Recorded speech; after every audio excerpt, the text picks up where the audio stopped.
Yo, good morning, and what's going on, everybody? It's the Stokastic.com NBA strategy show presented by PrizePicks. Brand new series coming back from the weekend. I know Josh was on with Rimpag yesterday, but I haven't been here since Friday. We're wrapping up a lot of these round one games. They are since deceased. They're dead. They're over. But you know it isn't? Well, Philly might be because they're 10.5-point dogs without Joel Embiid. Doubtful to play today. Wouldn't be surprised if he's making some type of push and they're just like, you're not playing. There's no way. But they're 10.5-point dogs. And then you've got the Suns and the Celtics, or Suns and the Celtics. I'm sorry. It's been a few days. The Suns and the Nuggets. Nuggets absolutely tortured them last game. Josh and I and Jacob talking about this before the show started. Like, what were the Suns doing in that game? That's a question we're going to have to ask ourselves on this show. Either way, I'm Dave Loughran at Lafayette_D on Twitter. Very happy to have you guys with us to kick off. Well, I mean, Phoenix, as you know, played on Saturday, but you get the point. 2 new games here, 2 new series. Joining me, Josh Engleman at Josh Engleman. What's up, brother? What's going on, man? How are you? I'm doing okay. Doing all right. I had so my in-laws had like they got married in the Catholic Church yesterday, like 30-year. They've been married for 30 years, but the first they renewed their vows. Right. But I'm saying they did so in the Catholic Church because the original one was like some backyard wedding or something. You know what I mean? So we did that. Dude, having a 2-year-old in church is wild. Yeah. Just absurd. She was actually really good, but then after the service, you had to stick around for the actual ceremony. And at that point, like, there's a big, I'll call it a lobby outside of the church, or, you know, outside of the actual church. Walk in, it's huge. She's running around, and I didn't care at all. There was nobody there. And then other people were telling their kids, like, hey, stop running. I'm chasing her. Like, what do I care, dude? She's gonna be in there for 2 hours. I'm gonna wear her out any way I possibly can. You know what I mean? I can't disagree at all. I mean, I would have gave her Benadryl before I went in, all of that good stuff. But, there's a reason I'm not a father. Dum-dums, the lollipops. Do they make them with, like, sedatives? Yes, so they actually have a Xanax-infused dum-dum, very small dosage. It's like 0.1 milligrams, right? Dude, why don't they make, like, lollipops with medicine in it for kids? They do. Like fentanyl, they do. No, I'm, like, jokes aside now. No, they do. Fentanyl. Dude, what are we doing here? I'm talking like, you're trying to give your daughter, I think Benadryl's a decent example, Tylenol, like whatever you got to give the kid. Why don't they make that so like the kid wants it? Sure. Well, she actually loves, I've convinced her that, the liquid Tylenol or the liquid cough medicine is candy. So she sees like candy and knocks it back. They do. But I thought you were talking about, So you're not suggesting like fentanyl pops? I mean, I wish they had those things, but they exist, but not for children. Like fentanyl lollipops are a real thing. I'll take your word for it on that one. It's out of my wheelhouse. I like drugs as much as the next guy, but not that one. Yeah, they exist for sure. Well, but, I mean, to be fair, I like that one too, but I would need that to be administered to me. Don't let me choose the dosage. Well, when the dosage is like 1 grain of sand puts you on your ass for 72 hours, like I need somebody else to handle that for me.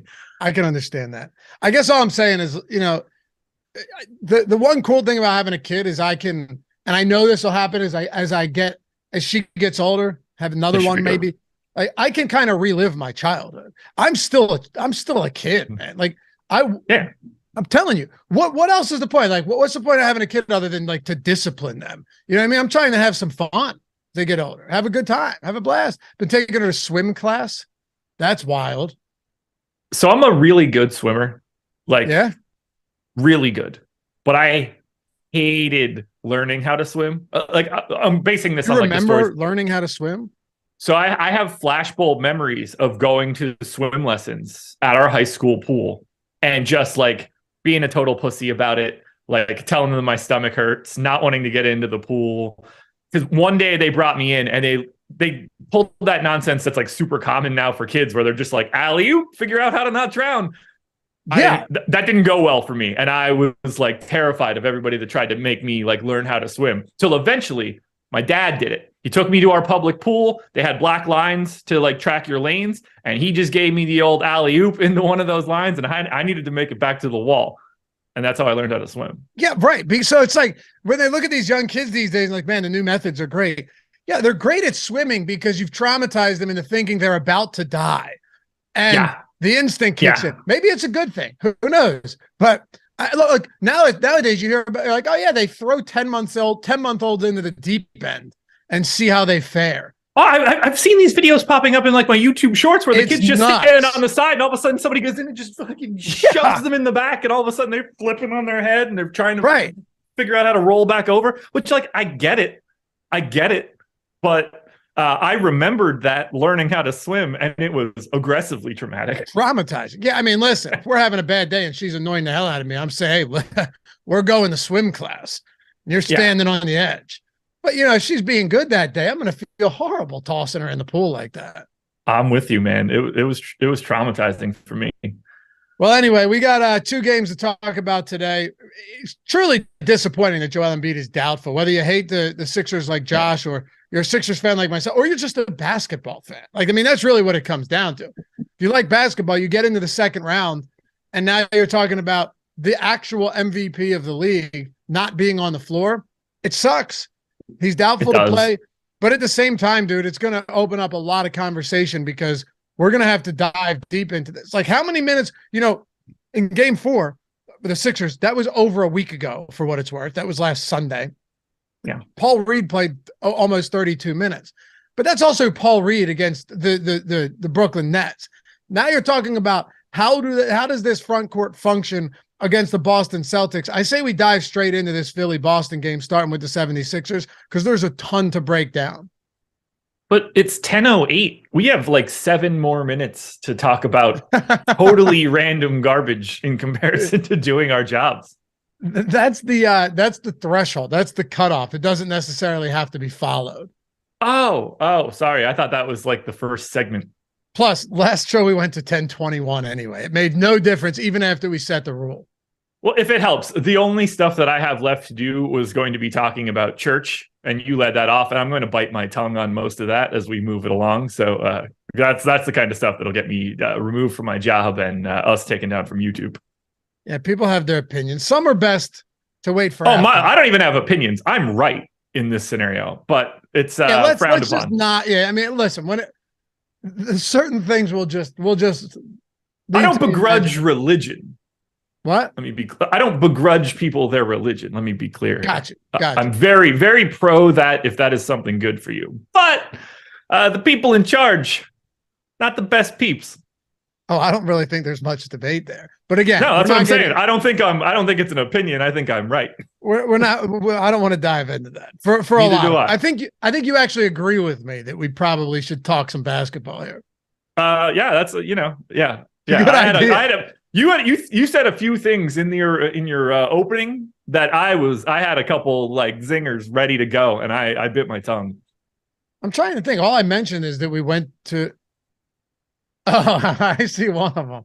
I could actually picture one of them being pretty good that I just popped up into my head. You'll have to DM me, see if I'm on the same path. But we're on the same page for sure. What? We're the same. I have no doubt. Let's talk about the 70s. I'm not going to do it. Oh, hold on. No, we do. Humboldt has got it. We do need to touch on one thing. Go Warriors, by the way. Sent the fraud Kings home yesterday. I was a game early. This is exactly what I expected to happen in game 6 at home. It just didn't happen. It happened in game 7. They got to the third quarter. They beat the piss out of them, and the game was just over. It was uncompetitive for the second half. And you did mention that. I believe you mentioned that for game 6, but the point still stands. When it mattered, they came in the second half and tuned them up. No surprise. It's really not a huge surprise at all. The Kings at home too. They had home court advantage. The game 7 could have been huge. Steph Curry goes for 50 in that one. You got your vintage Steph Curry game when it mattered most. Yeah. And here we are. It's pretty wild. I tweeted it out. Oh, go ahead. I was going to say, it's pretty crazy too to see like the Warriors-Lakers series, which should be a hell of a lot of fun. Those are the 6 and 7 seeds. Yeah. It's insane. It's truly insane. Like if I told you before the season started that this was the 2 and 3 seed, like, you were just in a coma or something, and then you woke up outside of the, after the regular season, wake up for the conference semifinals. I'm like, yeah, the 2 and 3 seed Warriors and Lakers just are meeting for the conference semifinals. You'd be like, yeah, that makes sense. Yeah. I mean, like in theory, they probably are those seeds. They're just not those seeds. But that's what's so wild and unfair about basketball sometimes. I tweeted it out without comment. 518 possessions with Domantas Sabonis on the floor during that series. -9 points per 1,000 or points per 100 possessions. That's a 12th percentile outcome. They had an 18th percentile offense, 105.6. They had a 35th percentile defense, 114.6. They got bludgeoned when Domantas Sabonis was on the floor. Who could have seen that coming? I was going to say, it's not that surprising. Right here. I think, I wish I could bet against the Kings for next year right now. This is the most overrated team in basketball. They were the healthiest team in the league. Their starters played the most minutes, and they got out to a really good regular season, and it overrated everything that they've got going on right now. But they don't really have any ways to improve the team. De'Aaron Fox had an outlier season. Sabonis is always going to be Sabonis. This is a team I am looking to short. I don't think you can. No, there is no mechanism to do what I want to do. No, I mean, even when the odds come out, there's not going to be a good opportunity to short them. I will take the under on their win total almost immediately. Oh, okay. You're just talking win total. I thought you were talking like anything I could get. Okay. And I got you. That I agree with. That I agree with. But yeah, I mean, they're going to still have long odds to get anywhere close to sniffing the finals. Plus, it's not like you're going to get you're not going to get a no bet on that anyway. And if you did, it's not going to be worthwhile. So yeah, you're going to have to go win total. You're going to have to go. I don't know how they get better. Like they're going to have less health next year by default. Have to. There's no other way around it. They were the luckiest team from a health perspective ever. They've got Harrison Barnes as a free agent who just had himself removed essentially from the rotation in this series. But they have no mechanism of like improving Harrison Barnes if they let him walk away. They have basically his cap hold as salary. Terrence Davis goes away as well. Like they don't really have the money to fix this. And I don't think that they're like the current pieces that they have are the answer. They're going to be running on the mediocrity treadmill for a very long time now. And people think it's not that. I couldn't have been more right on the Kings. Which is crazy because it's the first time they made the postseason in what, like 17 years? Yeah. It's been a minute. Wow. And look, like, are they like, they're what, like 55, 45 or whatever to make the top 6 next year, something in that neighborhood? That's probably, they'll be around that area. They should make the playoffs. They should be fine in that regard because like Sabonis is such a floor raiser during the regular season, but they've got nothing for anybody in the playoffs. No matter what we got to stop looking at these binary outcomes of like this team won a game and this team lost a game. So it's 1 point to these guys and 0 to the other. That's not what that series was. We got to stop thinking like, cause it went to 7, like, yeah, it went to 7. There is a chasm between these two teams. It's a 7-game series for a reason, man. Exactly. Like, no, if the crazy thing too, you look at the Florida Panthers and the Boston Bruins yesterday, and nobody, even after that's over, is saying that the Panthers are a better team than the Bruins, and the Bruins lost. I mean, sure. Well, hold on. Here's what I'm saying. I thought you said you watched some of that game, so that's why. But I don't know the context of anything. There was just no other sports on, so I was just like, well, I guess I'm watching hockey.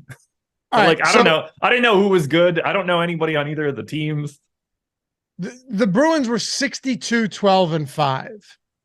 Imagine if you put like the championship game of soccer on for yourself for like an hour. That's what happened for me yesterday for hockey. No context.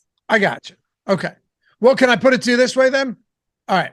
Yes. The Boston Bruins with that record, or with that, I believe it was, Jacob could probably confirm this for me. I'm pretty sure it was the best regular season finish, either wins or points, because I remember Tampa Bay had it a few years ago. Tampa Bay had, I think, the best, like most points in a season and got swept one year, Josh, in the first round. The Lightning got swept by the Columbus Blue Jackets. So Hockey's different, though. Here's a good example. We were talking about this, too. The Bruins opened the series line, or series odds, minus 320. And yeah, most wins in a season, and Boston just lost in 7. There's nobody saying that Boston's not still the far better team than the Florida Panthers. Hockey's a weird sport. Basketball's a little bit different of a sport. The better teams should win more often. Boston was minus 320 to win that series. The Bucks opened at minus 1,200 to win that series, and lost in 5. Giannis or not, minus 1,200 to win that series and lost in 5. Still the better team. Agreed. It was Jimmy Butler that just took over. Speaking of, the Knicks should get fired clean into the sun for yesterday. That dude rolled his ankle. I don't know how many more times I need to say the teams need to put these shitty guys into the pick and roll and deal with it. They just let Jimmy Butler hang out and do dick all for the rest of that game without making him try to defend. He couldn't even move. I know. I didn't watch the game, but Jalen Brunson had Jimmy Butler on him. They put him in a pick and roll to get him off of him. I didn't watch the game. I was looking at some of that commentary on Twitter, though. Right. I got to hit Jeffrey Field. This is my last thing. He said Fox's season was not an outlier. This is De'Aaron Fox's 3-point percentage over the past 4 years. Starting with this year, 32, 30, 32, 29. Didn't make any improvements there, clearly. Here's the one that's most interesting to me. The 3 previous seasons, his field goal percentage at the rim, 62, 63, 61. Those are all average-ish numbers, slightly above average. This season, 75. He increased his field goal percentage at the rim by 13%. I assume people will look at that and be like, well, De'Aaron Fox is great. I'm going to let you in on a little secret. 75% shooting at the rim for De'Aaron Fox is an unsustainable number. It's great to see now, and it's the reason that he got this made-up clutch player award.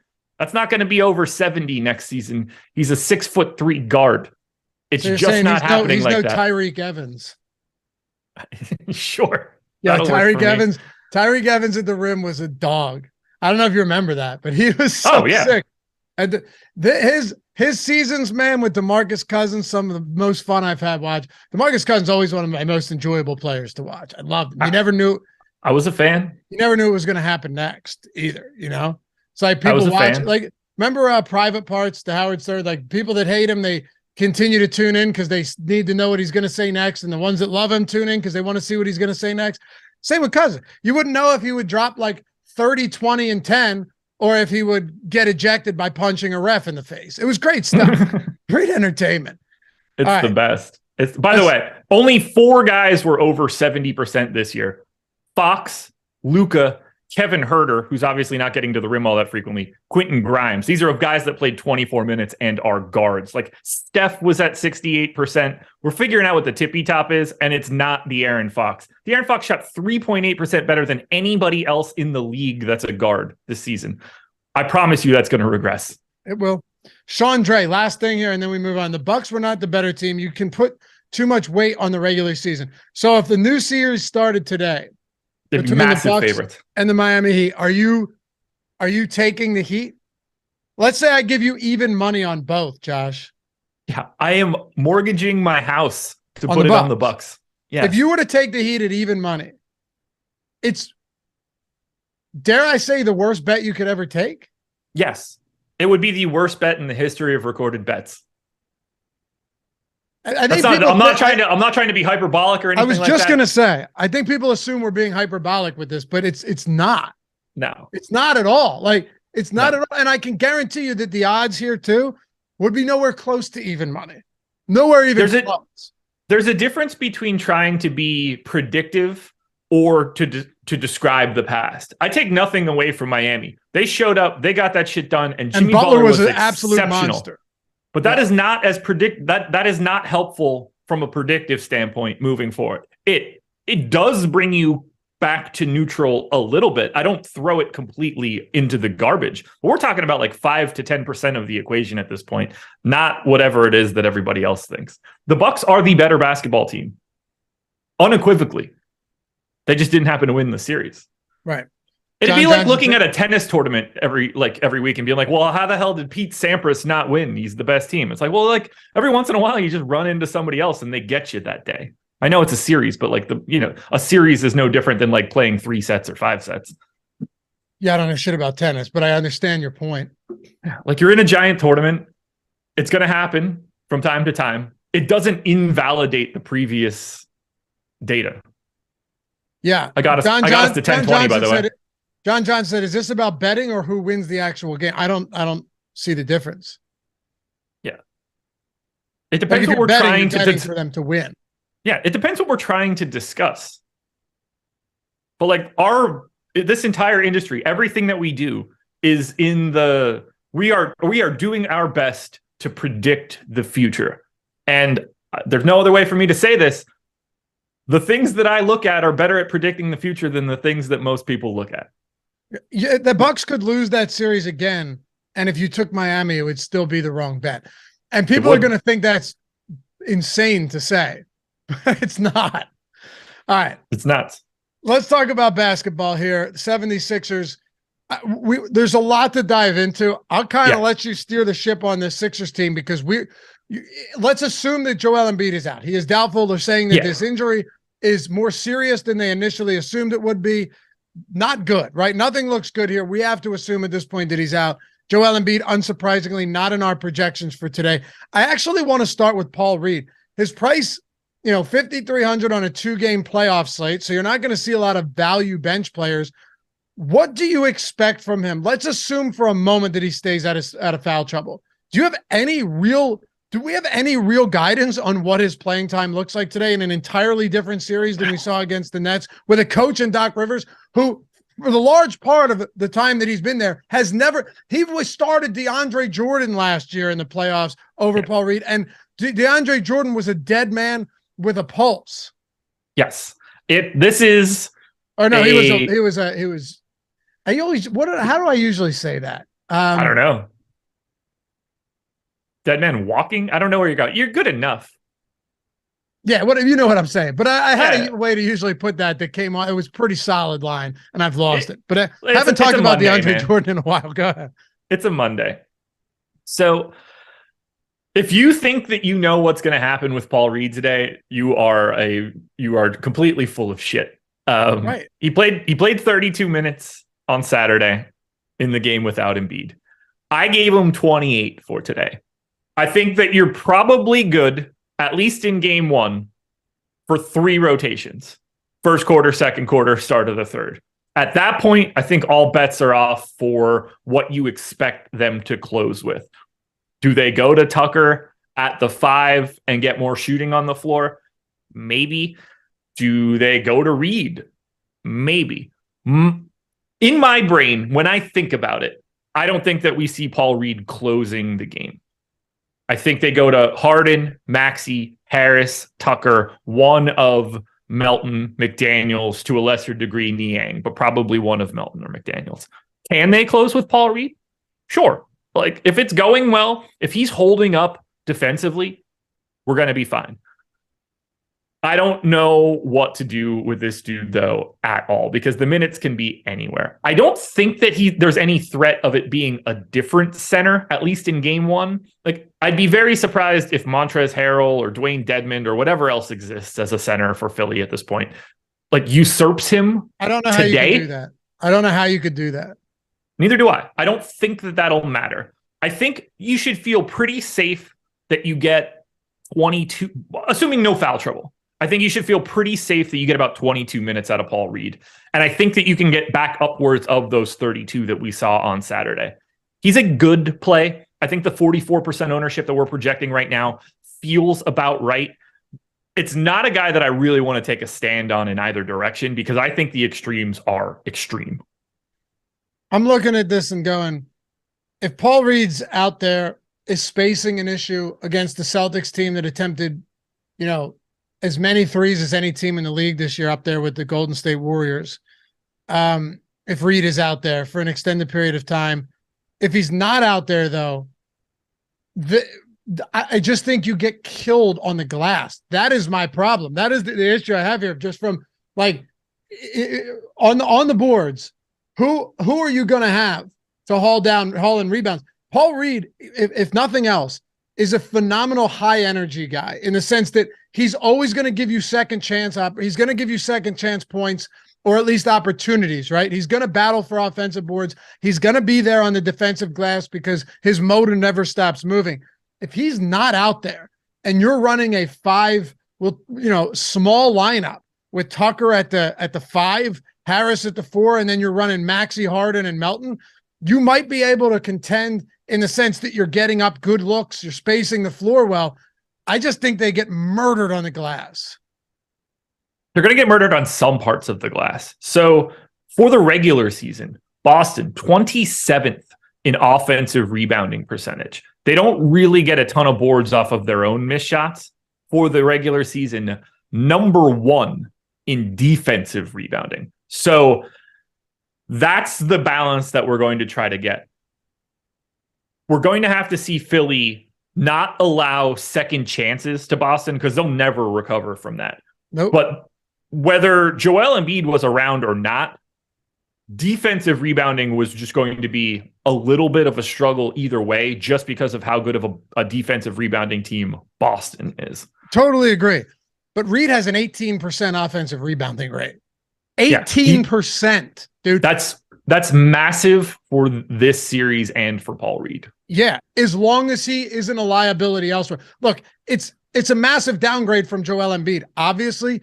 But I'm just thinking maybe if Paul Reed comes out there and he's pulling down those offensive board and he's getting them additional opportunities, extending possessions, that could be the way he stays on the floor.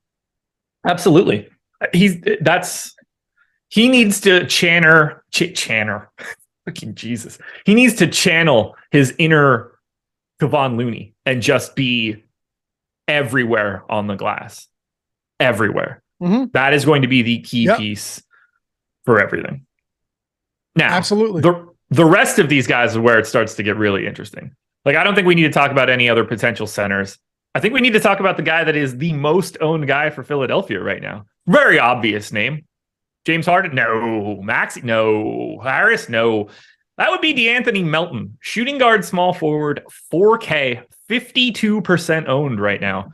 Ended up playing 28 minutes on Saturday, played 30 on Thursday with no Embiid.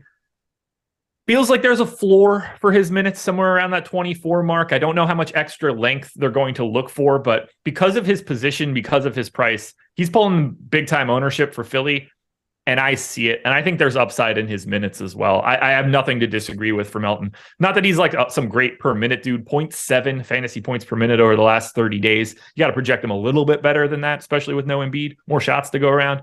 He's the easiest guy to get to from Philly today. Second easiest. Yeah, I don't really think there's much debating that at all. Also, what does the backup center rotation look like for Philadelphia? I think they probably give Montrezl Harrell one run at it, see how that goes. It's going to be bleak, I think, for him. He wasn't good defensively like when he was younger. He played I don't think 5 it's going to be minutes. Better now. He played 5 minutes in game 4. Okay. Yeah. Did not play in the second half. I'm asking you that because, more Melton minutes come from that backup center rotation too. Not that he's getting it, of course, but that's another spot where they could easily just go small, as you were pointing out. Yeah. I think you get one rotation out of Harrell or someone else. And then I think predominantly it's PJ Tucker. I don't think they have a choice. I think Philly's only option when Embiid isn't here is to spread the living shit out of the floor and hope those shots go in. Like, that's it. They don't have an option. They need, for every minute that Paul Reed isn't on the floor, I think that they need to be 5 wide, going and just letting it sail and hoping, just relying on those guys to knock down the shot. I think that's the only option they have. There's a reason they're 10-point dogs. Of course. Man, Tyrese Maxey, 6,900 too. I know it's a difficult matchup against Boston. I don't think we can look past that, but we also only have 2 games, and we have one team. Every other team is healthy. We have one team missing their MVP. So Tyrese Maxey, without Joel Embiid this year, has had some absolutely gigantic games. The question now is, I don't really know if there's much question to be had here. 6,900 at this price point with no Joel Embiid, you're going to see a significant usage bump for Maxey. You are. And he looks really good. I prefer Harden if we're talking about it, but 6,900 for Maxey, point guard, shooting guard, playing at a minimum 38 minutes if this one's even remotely competitive. Certainly upwards of 42 if they need it. 37% owned. No problem at all getting to Maxey. I don't think that this series fits him well. And they just, whether it's Harden or Maxey, they just have a sea of dudes that they can throw at him, whether that's White, whether that's Smart, Brown, Tatum, like whatever you want to put on Tyrese Maxey is not a great spot for Tyrese Maxey. And then they've got probably Robert Williams waiting for him at the rim. That said, I like getting to Maxey, but the guy that I want to get to is Harden, especially in game one after having such a layoff. You got to assume he's coming in at least a little bit fresh. I don't want to much like I said for Maxey, Harden's about to get a steady diet of a shit ton of defense focused on James Harden, but he is 8,800. He's like a 1.25, 1.3 fantasy point per minute guy without Embiid around. He's going to shoot more. The assist rate is massive. He's 8,800. Like, let's just say Joel Embiid is out for game 1, game 2, and game 3. Is there any scenario where you think James Harden's price is less than 8,800 in game 3 in that scenario? No, of course not. Yeah. So today's the day. He's 36% owned, slightly less than Maxey. Price and everything matters. I think the stand to take is James Harden in game 1, and that is what I'm doing right now. Perfectly reasonable. I will point out, though, and yes, it's going to be very difficult for Maxey to get good looks. 0.9 DraftKings points per minute with Joel Embiid on the floor this year, okay, and 50 games. Yeah. In 10 games without Joel Embiid, 1.17. Do me a favor. Take Harden. Do you have that query in front of you? I'm doing it by game, and it's weird to do because I know there were a few games in the early middle of the season where it was like Maxey and Embiid were out, and then Harden and Embiid were out, and then Harden and Maxey were out. I know, but I think we could both agree, though, that the Joel Embiid's absence influences both of these guys dramatically. I don't even know how much more we need to look into it. Yeah, I've got Maxey at basically a fantasy point per minute, so splitting that difference was a 0.9 with everybody around, 1.1 when Embiid's not there. But when you factor in having a little bit of Harden, I think you meet it in the middle a little bit because he's just not going to be the same primary guy. But either way, he looks really good to me. He's the fourth most owned guy that I have, but still over the field. I like Maxey. I expect him to have the highest usage rate on the team today over Harden. I think it's Harden. Okay. It's good. Either way, it's going to be very close. I don't think whoever's third has very long odds. Yes, exactly. Yeah. That would be Tobias Harris. Look at that segue.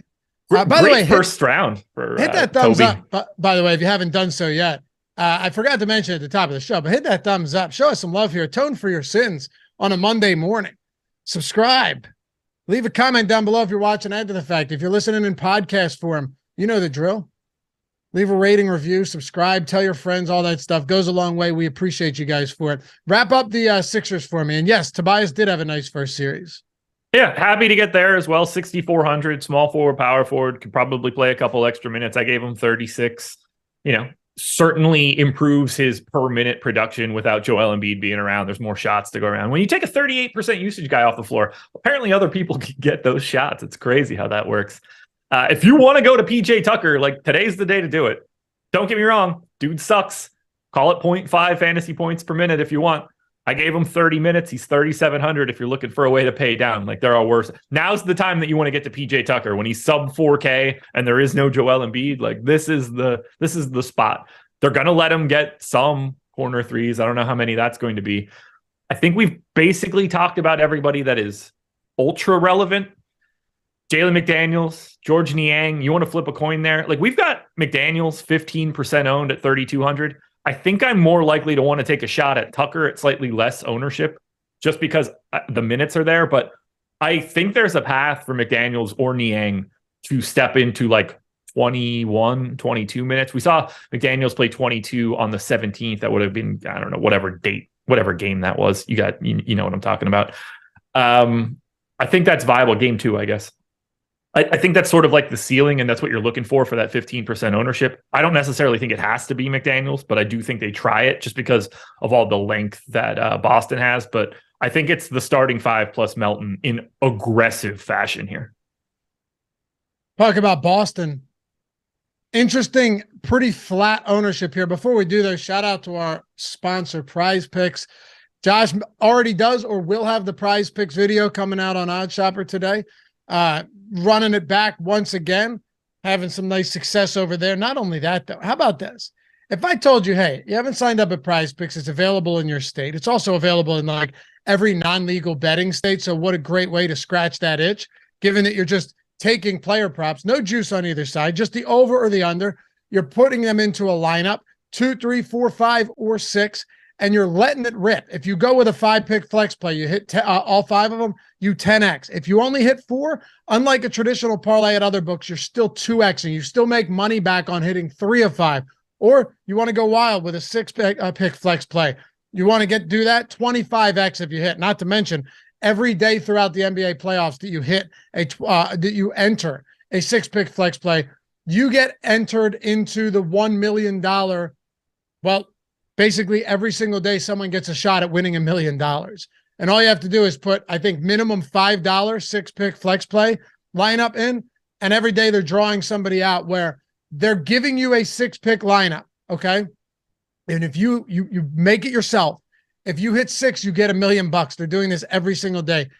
Amazingly, even if you only hit 5, I think you're getting like 80,000, 16,000 if you go 4 of 6, and that's just by playing on PrizePicks. But let me step back for a second, Josh. You're getting a first match deposit bonus, 100% match up to $100. So if you put 100 in, you're getting another 100 on top of that. You put only 10 in, you're still getting $20, and you're getting a free month of Stokastic plus Platinum.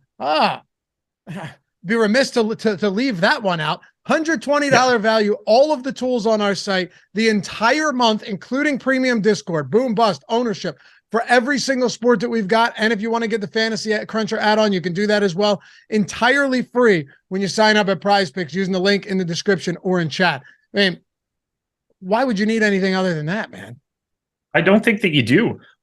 Even if you didn't get a deposit bonus for PrizePicks, getting the free month of Stokastic is an incredible deal. To get them both at the same time, if you have the opportunity to do this and you haven't signed up yet, you're just costing yourself money.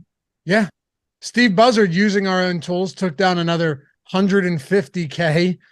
He took down NBA and MLB yesterday. On the same day. I know. Our Hall of Fame page was rocking. You know, in our in Slack, we have the Hall of Fame where all the screenshots go into before we make the show. And it was just insane. There's $1,000 here. There's a 5,000 from Johnny. Thanks to all you and your content. There's the Colts, of course. The Saturday one was $10,000. Chris took down 5 figures with the Stokastic avatar. The whole month is entirely free. If you put 10, I would recommend putting $100 in because you want to maximize your bonus. But let's say you go over to PrizePicks, you only have $10 to spare.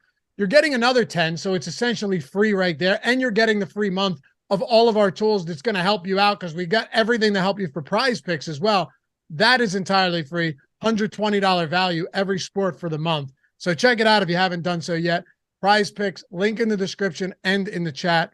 The Boston Celtics, very, very, very flat ownership to the point, Josh, where you have 5 guys, 5 players, all of them starters. No, I'm sorry, not all of them starters because Brogdon's in there as well. But 5 players right now between 24 and 28% projected ownership in our boom bust tool.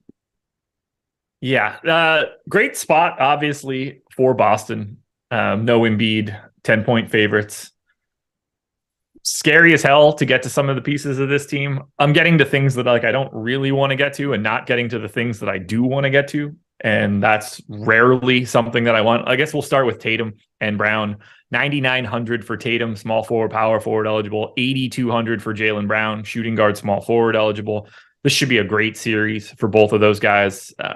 Maxey, bad defensively. James Harden doesn't really participate defensively. Tobias Harris is good enough if he's your 5th defender, not really great just in general. PJ Tucker, obviously, that's the only thing that he's out there for. One of these guys is just going to be in real great shape. Like D'Anthony Melton's good, 6'2", long wingspan. I think this is a great spot for Tatum and Brown because they're just going to meet so little resistance at the rim. Is Paul Reed like a good shot blocker? Yeah, but he's not Joel Embiid. 25% ownership for Tatum and for Brown right now, essentially. I have no problems with getting to either one of those guys. I'm neutral on Brown. I'm a little lighter on Tatum. Probably has a lot to do with the fact that I'm getting so much James Harden, but I don't think anybody needs to hear anything about Tatum or Brown. It's sort of everybody else that's interesting. I don't know how you sift through White, Smart, and Brown. Go ahead. I was going to say, you knew Philly was going to take us a much longer time to try and sort through because there's no Joel Embiid. Boston has a different matchup than they did in round one, where they went to 7 games. Of course, was it 6 or 7? 7? They went 7 or 6? Can't even remember. 6, right? 6. Yeah, 6. Where they went 6 games. But it's still a different matchup without the defensive presence of Joel Embiid. Yeah, you don't need to say all that much about Jaylen Brown, about Jason Tatum. What I'm curious in is what type of playing time do you think you see in this matchup for a Robert Williams today, for an Al Horford, for the backcourt and Malcolm Brogdon and Derek White? That's where it could get interesting, and Marcus Smart included. Well, I can't stop getting the Time Lord, which is something that I've said on this show a shit ton. He's a $4,800 center option. I mean, he should dominate in this series because it's so much easier to hide him now. He's got so many less risks of like Joel Embiid fouling him up. I gave him 25 minutes and I can't get him out of my lineups. 19% ownership for Robert Williams seems low to me just in general. I love the idea of getting to Time Lord here. Like, I mean, I look at it like this. We've got Paul Reed at 5,300, 44% owned. We've got Time Lord 4,800, cheaper, 19% owned. I don't feel that great about Paul Reed's minutes. And like, I feel pretty good that Robert Williams is going to play like 4 rotations of, scattered like 6-minute runs. I'd rather get to Time Lord than Paul Reed in a large field GPP if you're just trying to get a little bit different. Paul, you're going to Paul Reed more in like a cash scenario. But I love getting to Time Lord today. He should be in a great spot. My only curious thought here for both him and Horford, do they take their foot off the gas a little bit here against Philly? Do they just not run these guys into the ground? Because I like Horford a lot too. No. 5,200 power forward center. Well, here's why I say that. You don't need those bigs in the same way now. This is the series where you could unlock Grant Williams. We saw him end up playing 17 minutes in this most recent game. Grant Williams, I think, is going to see a pretty decent amount of James Harden in this series. They finally now have someone to put Grant Williams on. But even just going small with Grant Williams at the 5, it works against this Philly team now. Like, if PJ Tucker's in at the 5, the value of Al Horford and Robert Williams is probably a little bit lower. So, like, I can see limiting Robert Williams. I can see taking Horford from, like, the 33 or 34 minutes that you were seeing down to, like, 30 or 31 just to get Grant Williams out there a little bit more. So I like both of those centers, but I do see the path where, like, they just don't have to do it as much because they're so much better than Philly. I see what you're saying. The only thing I would contest that with is, if you're getting Robert Williams out there and he's just mauling you on the glass when Philly goes small, then you still know that you have the shooters on the offensive side. So like, it's kind of best of both worlds situation. Not because I see where you're coming from, and it does make sense, but you might just have them go, hey, we don't need to match their small lineup. Like, we can just kill them on the glass, and we also have guys that can rain down threes on the other side of the floor. Also true. Look, we'll learn a lot in this first game. And like, you're basically just trying to get out in front of everything. You want to be right first, not second. So I'm trying to be pessimistic with the minutes. I went 32 on Horford. I can walk that back a little bit, still getting to him at 25% owned. Robert Williams, like I said, I got 25 minutes here. I'm not getting to as much Grant Williams as I thought I would, but I think this is a spot where you could try to get him a couple extra minutes. I just don't know who they come at the expense of. That's where it starts to get interesting. Probably, like, in theory, maybe Marcus Smart at this point, but I think Smart sees a bit of James Harden as well in this series. Ultimately, I'm getting to the bigs of Boston, Time Lord and Horford, more than I'm getting to anybody else from Boston. I don't know how I feel about that on the surface. I really want to talk about this Phoenix team. So if you're good on Boston, I would love to get there. I got to hit Chandre like I normally do for his stupidity in chat. Josh talking like this is going to be a blowout. This is the playoffs. They are 10-point dogs in game one. They are just as likely to lose by more than 10 points as they are to either win or lose by less. There is a very high likelihood that this is not a competitive matchup. Doesn't change anything for me. Like, I'm projecting the game as I normally do, but we got to stop acting like that's not a 10-point line in Boston against the team that is the overwhelming favorites to win the title now. Bookmakers don't know what they're doing. No, I mean, like they're like winning by 15 is as likely as winning by 5. Yeah, it's when you look at 10 points, exactly. There's just as good a chance that they don't lose by 10 points. But yeah, it's like this is a bad spot. Yeah, without Joel Embiid. I'm well aware. Hey, by the way, if you guys haven't joined our chalkboard yet, it's free. All the picks are free. All the conversation. I mean, listen, if you're not a premium sub, it's Stokastic, and you're like, hey, I love talking sports. I would love a community that's not loaded with a bunch of assholes, because those are just not enjoyable either. They devolve into madness. We got, 750 people over there. Greg, myself, bunch of other people hanging out, sweating sports all through the day and the night. Like-minded people who love sports betting, who love DFS as well. A lot of DFS talk in there as well. Josh has been throwing his PrizePicks stuff and on top of that. It's free. The app is free. It's basically Discord, but a better app for Discord than Discord for sports betting, because you can sync your sports books up, which is awesome. You can track your stuff on there. All the box scores for all these games are built into the app, and it's free. So if you haven't downloaded it yet, there's always like the barrier to entry with something like this. People go, oh, I don't want to download a new app.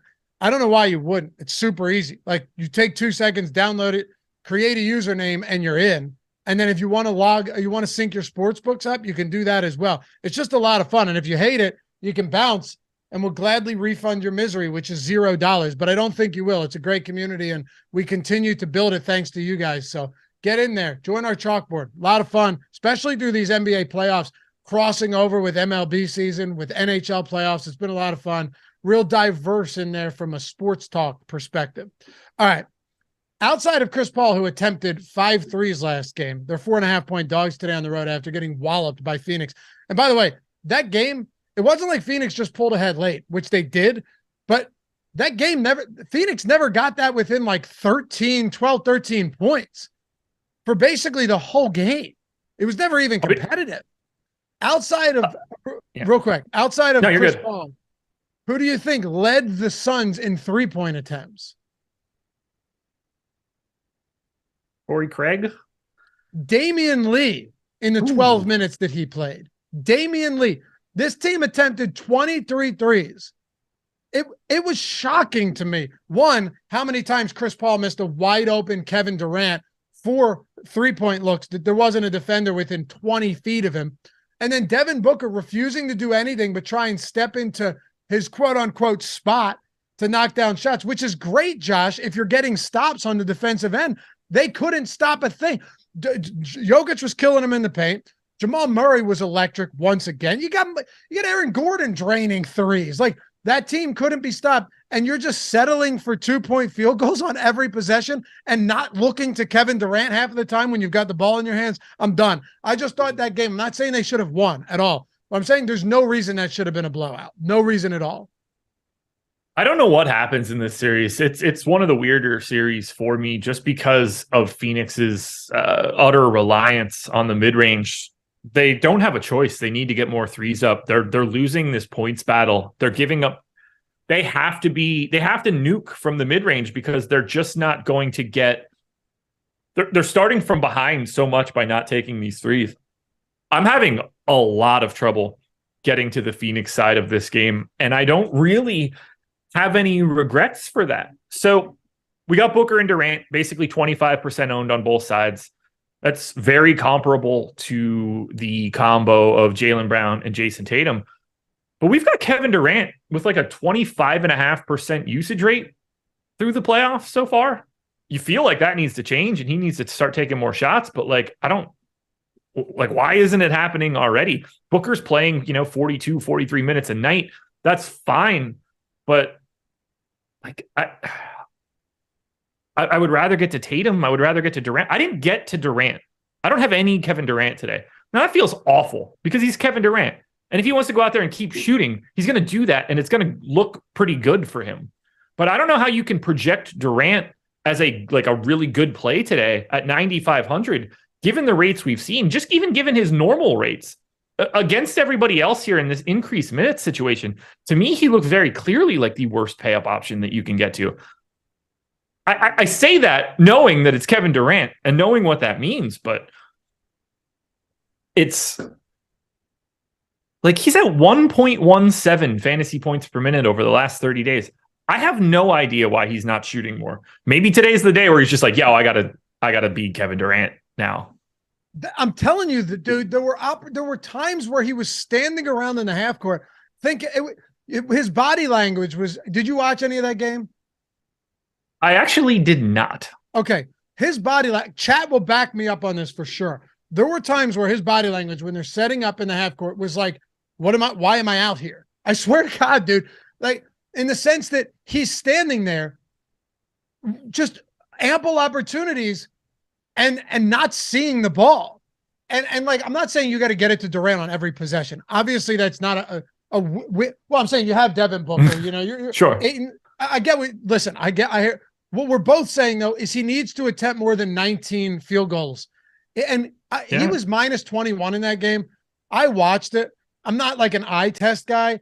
I really didn't think Kevin Durant was a problem at all in that game. He was a beast on the boards. He was hyper. I mean, it felt like Kevin Durant played a better game than the plus minus is going to suggest to you. And it felt like there were countless missed opportunities where Kevin Durant could have pulled him back into the game, but Chris Paul's just doing some wild shit, looking around, not finding the open man. I don't know. I really thought it was very strange the way that offense functioned when they weren't in the fast break. +5 game EPM for Durant in game one in that loss. So that seems to jive with you in that. You see what I'm saying? It was still pretty good. Yeah. It really was not one of those games where you look and go, man, Kevin Durant needs to play better. No, it's one of those games where you look at it and go, Kevin Durant needed to take 30 shots. Well, that's what's tricky. Kevin Durant played well, and that was not a competitive matchup. What's the fix? Get him the ball more. Right. Maybe it's that simple. 73% true shooting in that game, by the way. Yeah, and someone said Kevin Durant had 7 turnovers. I get it. I honestly don't even care, though. Some of those turnovers were super late when they were forcing it. They're down by like 17 points, and he was forcing it. But yeah, these guys are going to get a ton of turnovers because they're going to be the guys that are on the floor for the entire game. Somebody's got to be getting them. Like, and I'm glad don't get me wrong. Like seven is too many, but like he's going to have 3 or 4 by default pretty much always. I was just going to say, I'm glad he brought it up because I'm not excusing 7 turnovers, but that's not the reason they lost the game. No. Not at all. That's not even close. But yeah, I don't know what the answer is here. I have nobody from Phoenix over 20% owned. I'm light on Paul. I'm light on Ayton, and he's somebody that I've been getting to a lot, even at 6,200. I think he's a good play, and I think some of these guys look solid. I just think I don't like not getting to as much Phoenix, particularly in a game 2, because you usually figure it zigs and zags and they make some corrections from game 1 and should look a little bit better. I think the piece that we need to talk about most right now, 29% ownership coming into Josh Okogie, 10% coming into Torrey Craig. I wouldn't be surprised if Torrey Craig starts today over Josh Okogie. They went back to Okogie for game 1. I would not be surprised if we see Torrey Craig starting this game. I don't think that we'll know that by the time we get to lock. I would not be surprised if they started to limit Josh Okogie already in this series. We'll see if that happens. I could be a game early. I have been most of the time here. Minus 2.8 game EPM for Okogie in that first game of the series. That's spoiler alert, not great. Wasn't much better for Torrey Craig, but I think they might make that flip. We'll see if that happens. If that does happen, though, Torrey Craig is not getting all that much ownership, 4,100. I'm not a huge believer in the Josh Okogie ownership for today. I think that's relatively bad chalk. Could end up being proven wrong, but I feel like his days are a little numbered in this one. I wonder if you see Cameron Payne get back on the floor if they go to Craig in the starting lineup. Probably not. I think he's hurt. I think well, I don't know. If he was hurt, I don't think he would have played garbage time last game. I think that's what, when I say hurt, I just mean like not himself. Not effective. Yeah. If that's what you're He's saying, I think his ceiling is ineffective because he's like out of game shape and just not like physically right. It's definitely possible. Yeah. But not hurt enough to get 5 minutes and blowout run. I hear you. Yeah. He can be out there, but I don't know. Like someone's going to play today that we don't expect after that first game, whether that's more Terrence Ross, whether that's no Shamit and you get Campaign, whether it's Ish Wainwright, whether they give a shot at TJ Warren, somebody's stepping into a Phoenix rotation in the first half today that we don't expect. What was the EPM for Chris Paul in that game? Like, it just couldn't have been good just from watching that game. Negative 1.2. Okay. So he was minus 12, but yeah. All right. You know, he didn't cough the ball up, no real foul trouble. I don't know. It was just like a nothing game. Like, look, negative anything isn't great if you're Chris Paul. No, for sure. But it's better than the negative 12 that he was. Sure. What do you make of the rest of Phoenix before we turn the page and wrap this up with the Nuggets today? Like I said, the only three guys that I have are Booker, Paul, and Ayton. And like, while I don't want to have no Durant, and somebody was just like, how do you have zero Kevin Durant? Well, it's like, well, at some point in time, you got to not. We have salaries and shit. You got Jokic, Tatum, Durant, Booker, Harden, Jaylen Brown, Jamal Murray, all at 8K or higher.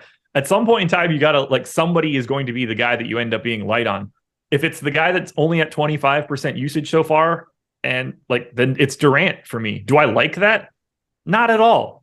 But like, I don't want to have zero Booker or Tatum or Jokic or Harden. Like, I don't want to have zero of any of those guys. But at some point in time, you end up losing one of them. And I think it's easiest to get away from Durant. But don't get me wrong. If Durant goes out there and scores 45 real points today, I'm not going to sit back like, man, I don't know how they got to that. Like, he's one of the best 5 players on the planet. Of course. It scares the shit out of me. You know, it's kind of crazy, too, looking at this game from, what was it, on the 29th of April? Was that the 29th? For what game? Their first game? Yeah, it's the 29th. 29th. Yeah. The floor general was Jamal Murray. I know Nikola Jokic led the team in touches. He had 85 to Murray's 77. But when you watched how this offense operated, it was Jamal Murray doing a whole lot of the passing to Nikola Jokic in that game. Opposed to, and Jokic had 5 assists, okay? And it wasn't because there were a ton of assists that he just missed. He just didn't have that many opportunities. They got Jokic. That's the most aggressive I've seen Jokic in quite a while, and not playing like a passive. And granted, I know 24 points. You're like, well, what are you talking about? They only attempted 21 shots. Just watching that game, Jokic was really, really aggressive at times, where Jamal Murray was kind of playing a bigger facilitating role than I'd seen in a while. I'm wondering, did they see something, or did it not really matter, because you know that Jamal Murray is just an absolute killer from beyond the arc, that when you have the ball in his hands, he's clearly a dual threat as well. Yeah, Jokic is just going to sort of do whatever the series gives him. And he can. When he needs to be the facilitator, then he's going to be the facilitator. When he knows that he has a matchup that he could take over in, during the regular season, he'll be passive. During the postseason, if he knows that he has it, he's going to take it. And look, he was plus 12.5 EPM. Oh, he was in great. Game 1. He was great. I wasn't saying it's a bad thing. No. But like, I'm agreeing with you. Like, I think that we're going to continue to see offensive Jokic. I don't know how Phoenix can take him out of the series, because you can't double Nikola Jokic. That's an impossibility. Denver would love it if you can send it from time to time. You got to always, like, have him worried about it. But you can't just straight double Nikola Jokic. No. He is going to pick you apart. He's the least likely guy that can take a double in the entire league. Right. Yeah. That becomes incredibly problematic. One of the most dominant passing big men we've ever seen. Yeah. Good luck doubling that dude. Yeah, exactly. By the way, Jamal Murray, 13 potential assists last game. Nikola Jokic, 6. Yeah. Pretty crazy. Yeah, but he just did that's how you get 34 real points, and you basically don't miss. 12 of 20 from mid-range and 3 combined. Like, you're in deep shit if Jokic is getting that done. Yeah. Jokic had 24. Jamal had 34. Yeah, I don't know why I just read it off like that. Stupidity on my part. Too many tabs open right now.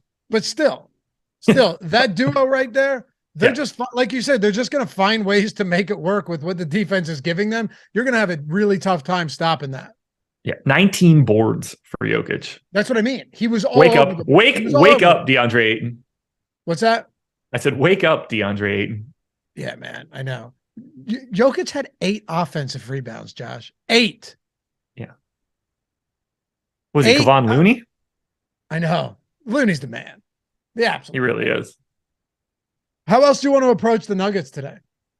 I like the Nuggets a lot. I really don't. It's sort of the way that I felt yesterday, where I was getting a ton of the Kings, and I basically didn't have the Warriors. And I didn't, for DFS, it's a different discussion.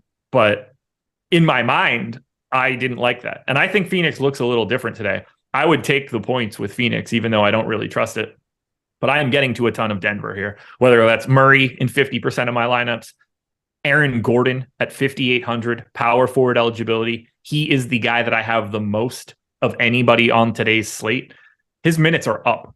Played 43 in the overtime game against the Wolves. So call it 38 in regulation. He played 34 in the final game against the Wolves. Lost a chunk of time. He picked up 3 fouls in his third rotation and came out. Was going to get to 36. And then played 39 minutes in game 1 here. I don't think that there's a way that you can project Aaron Gordon for considerably less than 36 minutes. If you want to go 35, I think it's fine. I went 36. I think he's the best play on Denver. They want him out there for defensive reasons. He's going to get some open looks. If the shot can fall, you're looking for a big day. So I think Aaron Gordon is the best play that you can get to from Denver today. It's backed up by the ownership. MPJ looks good at 6,100 for small forward, only 25% owned. Doesn't make a ton of sense to me. This is another guy that was playing like upwards of 38 minutes for 3 straight games, got a little bit less on Saturday. When the shot's falling, like he's a real problem. Looked a little bit better defensively too. Bruce Brown's pulling some love at 4,400. Great flexibility. If anything happens to anybody on Denver, Bruce Brown is the guy that steps immediately into that next spot, sort of no matter who it is. He looks great. KCP's minutes were limited. Did not play late. Didn't play at all in the fourth quarter, which I thought was kind of odd. Not the best per minute guy, but 28% owned, $4,300 shooting guard. At the very least, getting 3 aggressive rotations. No reason why KCP isn't out there to close either. So starting 5 plus Bruce Brown to me look absolutely fantastic for Denver, but I am nervous about this game. Monty Williams has to get fired if they lose this series. No. He has not done a good job in the postseason at all. I mean, he's not getting fired. You know what I don't understand? Why not just, okay, so Durant in a close game is going to play 44 minutes anyway, right? Maybe 45. Yeah. Just run him at the 5 when Jokic is off. When Jokic is off the floor, run Kevin Durant at the 5. There's nobody to scare you in non-Jokic lineups in that front court, knowing that you could easily, if Kevin Durant's going to play 45 minutes anyway, there's no reason not to think that you couldn't just throw him at the 5 and have him be super effective. You can't play Biyombo for even 6 minutes, dude. Biyombo was missing wide open layups, like at the rim, just missing them. He's an absolute zero on both sides of the floor. Kevin Durant. I disagree with you there. Okay, you want to say defensively he's fine, but yeah, whatever. Kevin Durant's better. Just take Biyombo out of the damn rotation at this point. Give it to Durant when Jokic is off the floor. Yeah, that I don't agree with. I actually don't mind Biyombo in this series. I would actually be looking to get Biyombo onto Jokic a little bit more and try to get Ayton out there when Jokic isn't on the floor. I'd be looking to do it the opposite way. The problem with going to Durant at the 5 is they don't have anybody else to put on the floor. You're not correcting anything when you make it Josh Okogie or Torrey Craig or whatever other dickhead from the end of the Suns bench. If they were actually creating a legitimate 5-out scenario, I would start to like that a little bit more. They don't have the bench for it. But they're not putting Biyombo out there when Jokic is out there. I know, but that to me, that's what they should be doing. Okay. I'm not saying like a lot, but like I would be skewing that rotation so that DeAndre Ayton is on the floor when Jokic isn't, and trying to get Biyombo in early to get onto Jokic. And I'm sorry, I'm wrong. They did put him out there for a couple minutes when Jokic was out there. That's my fault, but not. I thought about that earlier today, actually, with Durant at the 5. I'm wrong. He was out there for a few minutes when Jokic was out there, and he was minus 3 in 5 minutes. I don't know. Their bench is so bad, though. Their bench is awful. That's going to kill him. Really bad. That's going to kill him. Because it's like, yeah, you can run your starters into the ground, sure, but how long does that last until you start to feel the effects of it? I don't know. We'll see. But I'm very much serious, man. I'm very much not impressed with the way that Monty Williams has run rotations, the way that he's coached this playoffs. That's all I'm saying. Keep him fine. Doesn't make a difference to me. But he's not going anywhere. Not impressed. No. I assume if this goes poorly that DeAndre Ayton is playing for a different team next year, but I don't know what team that is. The Suns are in real trouble moving forward, as weird as it sounds. They're in real trouble moving forward. Chris Paul is, I don't know, on the Kyle Lowry path right now. I don't think that Ayton is happy to be there at all. Strike a loot. You understand that Cam Payne wasn't even in the rotation in game 1, right? We're not going to see Paul, Payne, Booker, KD, Ayton today for anything of value. The more likely scenario is that you never see it at all. Williams has done it in games. Those games happened, a year ago? Cam Payne wasn't able to get on the floor until they took everybody out. If that's the pivot you got to make, you're in trouble. He was in there with Ish Wainwright, Terrence Ross, Jock Landale, and Damian Lee. Yeah. And it's not like Cam Payne was exactly lighting it up in the previous series. He was unable to be on the floor because he was injured, then came in and played 3.3 minutes in the final game of the first round. Like, they don't have it. Nope. They don't have it. I think you're way more likely to see Terrence Ross or TJ Warren or Ish Wainwright with some length. Cam Payne is not the answer in this series. You know who else isn't? Landry Shamet. No, not so much. Not so much. He was minus 15 in 14 minutes last game. Yeah, it was bad. Really... Look, pick whatever name you want. Shamet, Lee, Payne, Landale, Ross, Wainwright. All these dudes are ass. I know. I just still don't know why the guy continues to get those type of minutes. Because he can shoot. Who? Shamet. I mean, I guess. He can shoot more than everybody else. 38% from 3 this season. Like, that's his only. It's his only feature. And it's not even like a resounding, it's not an incredible feature either. Like, he's not. No, not at all. Not like Seth Curry even Seth Curry didn't play at the end of that series against Philly. Didn't even see the floor. Phoenix just doesn't have any answers. Their only chance is to be better in your starting 5. You need Chris Paul, Devin Booker, and Kevin Durant to be better than whatever the Nuggets are doing when their starters are on the floor. If that cannot happen, it is over. Because when Jokic comes off the floor, the Suns either have to leave everybody out there and try and claw back, or they're just not going to be able to keep pace.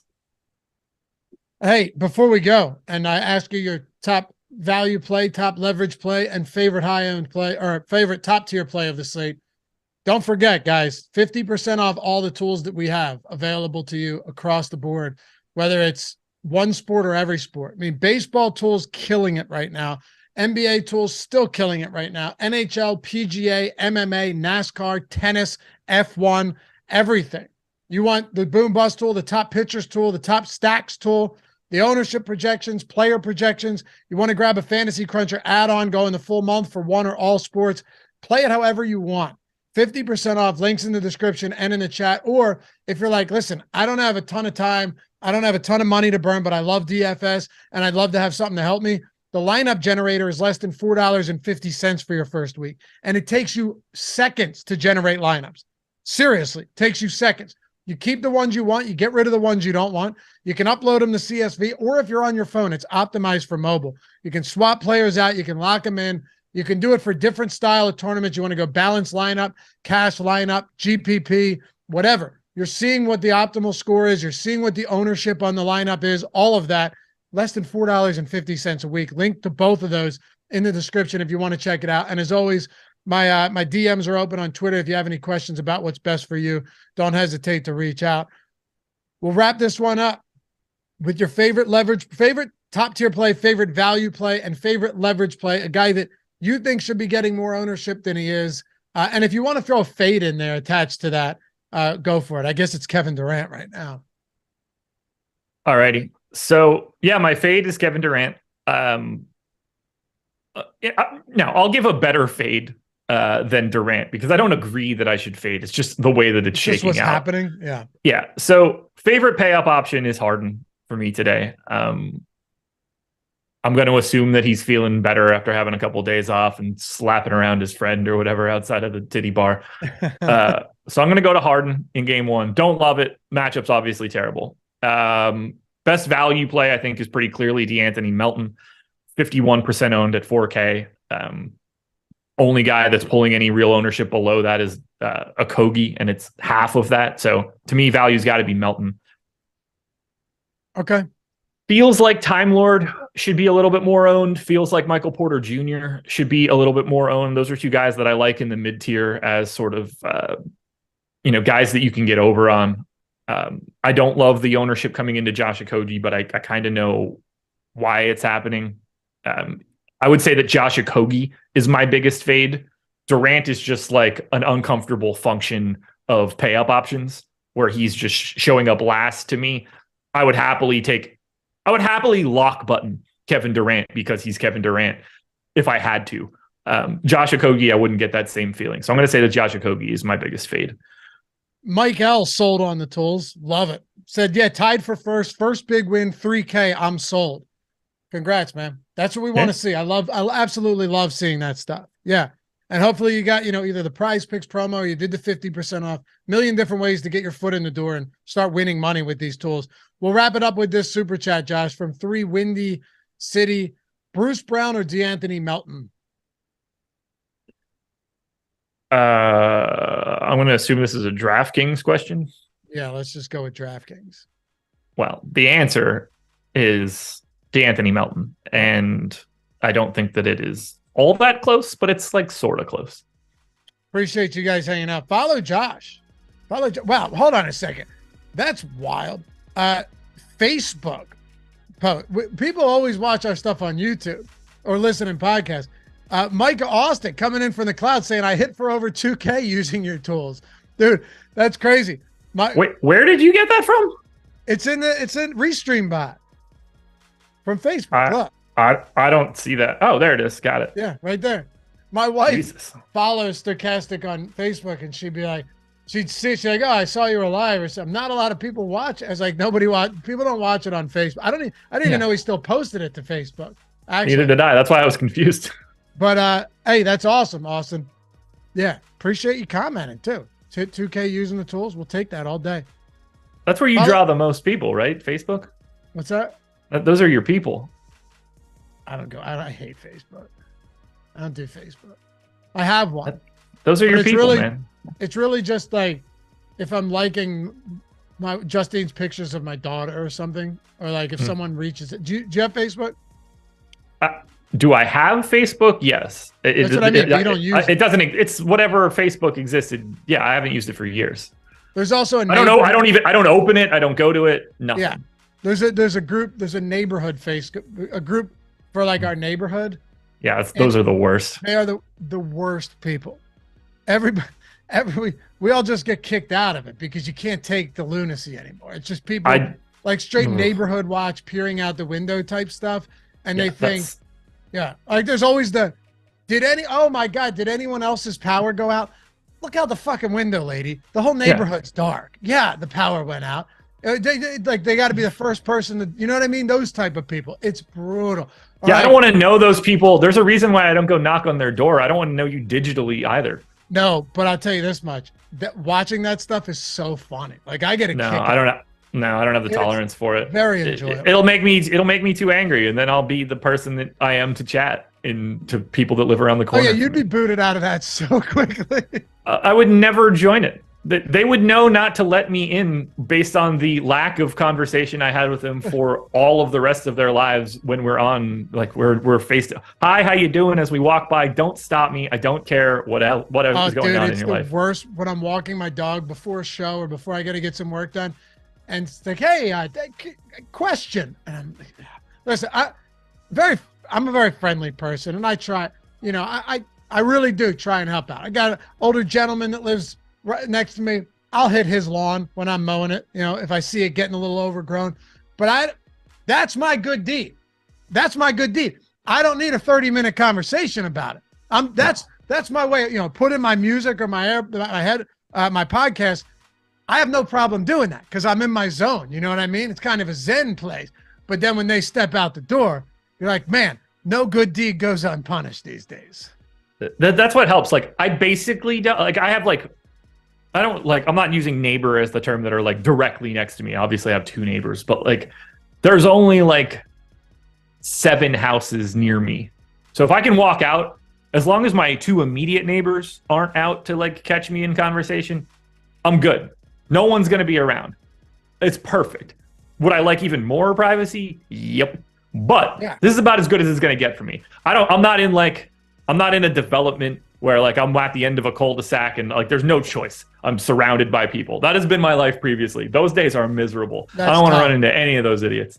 Now I'm in good shape. I got super lucky though. When I moved in here 6 years ago, the dude and his wife that lived right next to me, and then on the other side, him and his wife, we ended up becoming, like, all of us just really close friends. So that was awesome. When you have neighbors like that where you want to see them all the time and it's a nice day out, no, it's different. I'm telling you. And you go out, you crack some beers, and you're drinking and watching the games together and gambling. What a time that was. But they both moved. So that was sad. Now, stay away from it. Maybe it was you. What's that? Did they move because of you? They were like, oh, this fucking neighbor, man, always coming over with his beers. No, we still hang out all the time. They're good people. Good people. Follow Josh at Josh Engleman. Me at Lafayette_D. Shout out to Jacob as well. Yeah. Do you hate talking to people about sports in real life? It really depends. The barbershop, we talk about everything, and like sometimes I'd rather talk about other stuff. It depends who's talking to me. If they have even a scintilla of knowledge, then I can do it. I prefer those sometimes to just talk about other stuff, like the real Fred Major said, they stop and say, I overheard your sports combo and I think this is better. Like, yeah, actually I was walking the dog with Justine and my daughter the other day, and someone did come out of his car and he's like, hey dude, your videos are great. I was like, thanks, man. But it wasn't like that. He was walking inside and he was like, hey man, I've only talked to him once in my life. Yeah, like, that's great. That's what I want. That's cool. He's like, hey, videos are great, dude. And then we went on. I was like, thanks, man. Appreciate you. Go on your merry way. Nice thing to say. Yeah. But yeah, they're not coming up. I was wondering what your thoughts were on the Grizzlies 2023 odds to win. Like, dude, I don't know. I don't know what to tell you. When I'm at a party or something that I don't want to be at, and then people are like, oh, well, what do you do? Immediately, it's just like, I wish I might make up something so that nobody talks to me. Do you know what Ben does? Are you familiar with what Ben does? Did you hear what happened? You guys don't leave. Do not leave yet. You will love this. Do I know what Ben does? Yeah, not go out to parties? Well, yeah. Ben is a recluse. I don't know where this is going. So Ben was getting his hair cut the other day. Okay. For years, I just assumed that he brought somebody in for that. No, for years his barber has thought he was an accountant. Okay. Sure. Ben goes in. That I do remember. Ben goes in on the 16th of April, and the barber goes, you must be real busy this time of year. And Ben's like, huh? And he's like, oh, yeah, because the deadline was coming up 2 days from there. He's like, oh, yeah. And the guy starts being real inquisitive, like asking what he's up to, and starts talking about, like, returns and how an accountant would handle tax season. Ben's just shooting from the hip, like going into detail what he's been doing for the past couple of months as tax season happens and as the deadline approaches, just like it's nothing. And I tell him, I say, you're an animal. And he's like, no, I just don't want to talk to him about sports. So he would rather talk about a job that he actually doesn't have. I completely agree. You just got to think of a better option there. You got to think you need a job that no one wants to ask any questions about. Yeah. Which I would have thought was accounting, but then you do run in, you know, you're pinched in tax time. So like, right, I work in sanitation. Oh, okay. Nice. Yeah, I work in a factory. Like just something. There's nothing worse than people that want to talk to me about sports in the public. It's like if YouTube chat came to life. It's awful. It's awful. Just a bunch of dopes, bunch of homers and shit. It's like, well, no, I'm telling you, man, NC State's the best. Fucking.